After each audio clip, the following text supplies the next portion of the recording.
আপোনালোক সকলোকে বিশ্ব লাৰ্নিং চেণ্টাৰৰ অন্য এটা ভিডিঅ'লৈ স্বাগতম জনাইছো। আজি আমি প্ৰিভিয়াস ভিডিঅ'ত আমি জাতীয় আয়ৰ গণনাৰ বিভিন্ন পদ্ধতিৰ বিষয়ে আলোচনা কৰি আছিলো। সো আমি লাষ্ট ভিডিঅ'ত আমি জাতীয় আয় গণনাৰ প্ৰথমটো পদ্ধতি যোনটো আছিল মূল্য সংযোজন পদ্ধতি বা ভ্যালু এডেড মেথড, সেই পদ্ধতিটো আমি আলোচনা কৰিছিলো। আজি আমি বাকি ৰোৱা আয় পদ্ধতি আৰু ব্যয় পদ্ধতি, সেই পদ্ধতি দুটা এই ভিডিঅ'ৰ মাধ্যমে আমি আলোচনা কৰিম। থুলমূলকে আয় পদ্ধতিৰেনো কেনেকৈ আমি জাতীয় আয় গণনা কৰিব পাৰিম সেইটো আলোচনা কৰিম, ঠিক আছে।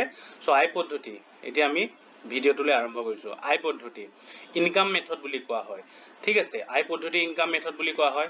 আৰু আয় পদ্ধতিৰে আমি কেনেকৈ জাতীয় আয় গণনা কৰিব লাগিব? সো আয় পদ্ধতিৰে জাতীয় আয় গণনা কৰিবলৈ হলে প্ৰথমতে আমি কি কৰিব লাগিব? আমি যোনখিনি আয় ইনকাম খিনিক আমি যোগ কৰিব লাগিব। সো হেকানে মই লিখিছো যে এখন অৰ্থনীতিৰ আটাইবোৰ উৎপাদনৰ উপাদান, এই লাইনটো মনে ৰাখিবা, আটাইবোৰ উৎপাদনৰ উপাদান নে উপাৰ্জন কৰা আয়খিনিক যোগ কৰি আয় পদ্ধতিৰে জাতীয় আয় গণনা কৰিব পাৰি। মানে উৎপাদন মানে ফেক্টৰস অফ প্ৰডাকশনে যোনখিনি উপাৰ্জন কৰে সেই উপাৰ্জনখিনিক যদি আমি যোগ কৰি দিওঁ তেতিয়াহলে আমি আয় পদ্ধতিৰে জাতীয় আয় গণনা কৰিব পাৰিম। এতিয়া আমি জানো এখন অৰ্থনীতিত উৎপাদনৰ উপাদান কেইটা।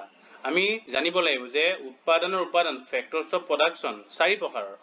কি সেইকেইটা হল ভূমি, শ্ৰমিক, মূলধন আৰু সংগঠন।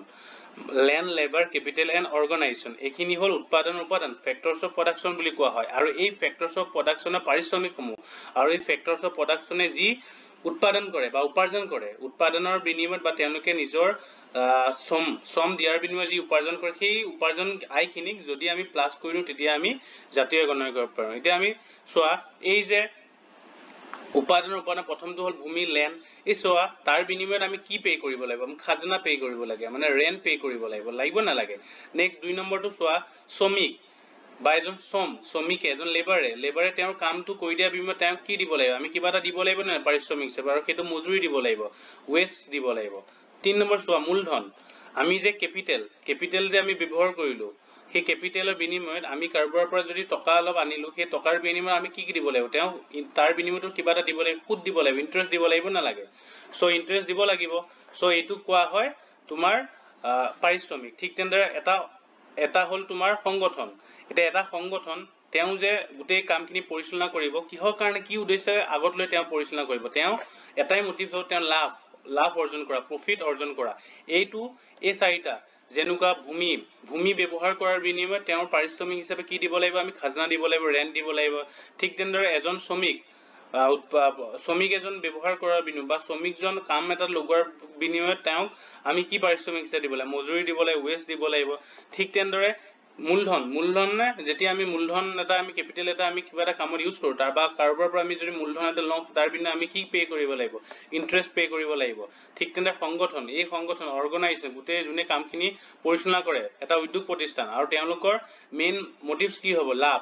সো এইখিনি হল ফেক্টৰস অফ প্ৰডাকশন, আৰু এইখিনি হল তেওঁলোকৰ উপাৰ্জন কৰা আয়।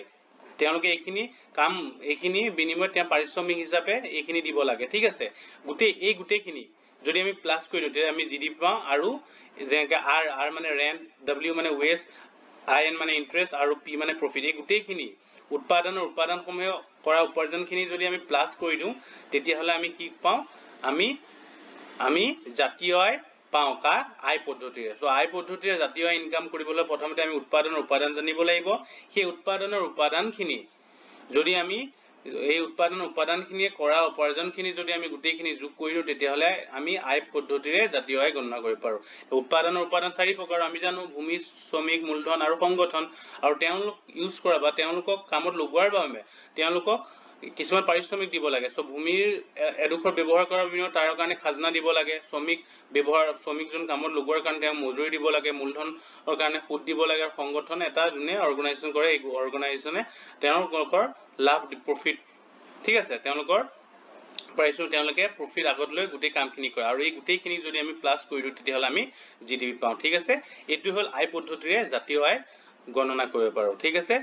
আৰু নেক্সট ভিডিঅ'ত আমি ব্যয় পদ্ধতিৰে কেনেকৈ জাতীয় আয় গণনা কৰিব পাৰোঁ সেইটো আলোচনা কৰিম, ঠিক আছে। যদি ভিডিঅ'টো ভাল লাগিছে প্লিজ চেনেলটো লাইক, শ্বেয়াৰ এণ্ড ছাবস্ক্ৰাইব কৰি দিবা। ধন্যবাদ।